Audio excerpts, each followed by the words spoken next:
Unfortunately.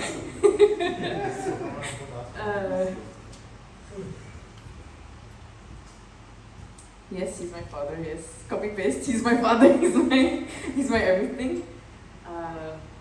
But when did I come to experience that?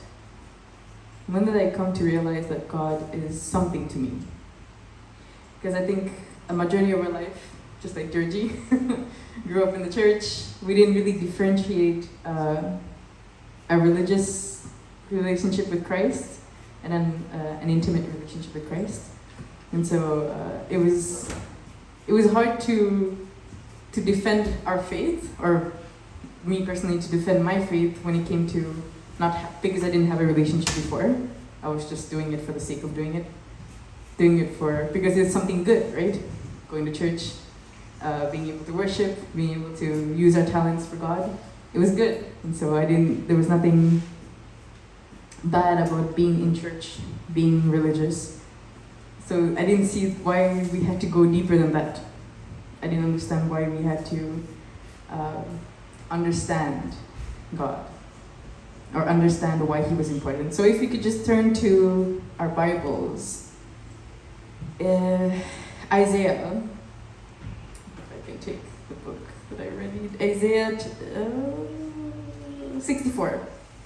Isaiah chapter 64. Verse 4.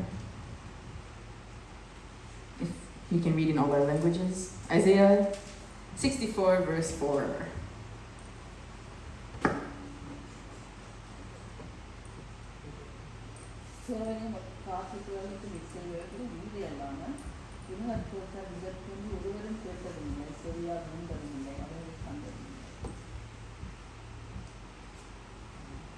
Isaiah 64, verse 4. Tamil, Sinhala, Hindi, Français. Hindi.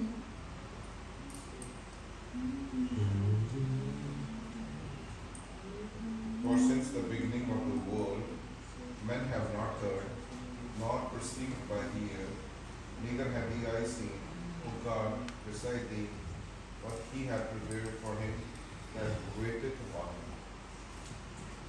क्योंकि प्राचीन काल ही से तुझे छोड़ कोई और ऐसा परमेश्वर ना तो कभी देखा गया और ना कान से उसकी चर्चा सुनी गई, जो अपनी बाट जोने वालों के लिए काम करे। Amen.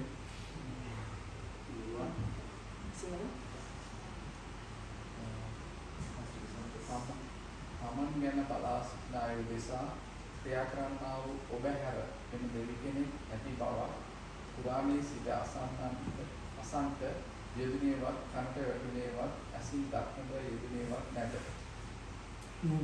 So, just as we read, for since the beginning of the world, men have not heard nor perceived by the ear, nor has the eye seen any God besides you, who acts for the one who waits for him.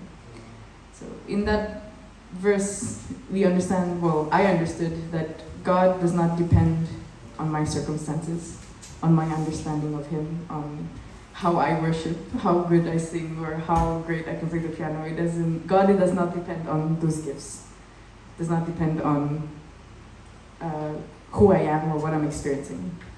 He is God no matter what. He is perfect. He's our Father no matter what. He's everything no matter what. It's just that sometimes we have a hard time, or I have personally, again, who is God to me, I have a hard time understanding or feeling God, right? We feel everything on a day-to-day basis. We feel love, we feel compassion, we feel anger, we feel impatience, we feel bitterness, we feel joy, we feel sleepiness. And so when it comes to God, what do we feel when we talk about God? What do we feel when we worship, when we praise? Yes, I know most of the time we say that worship, it's for our own souls, right?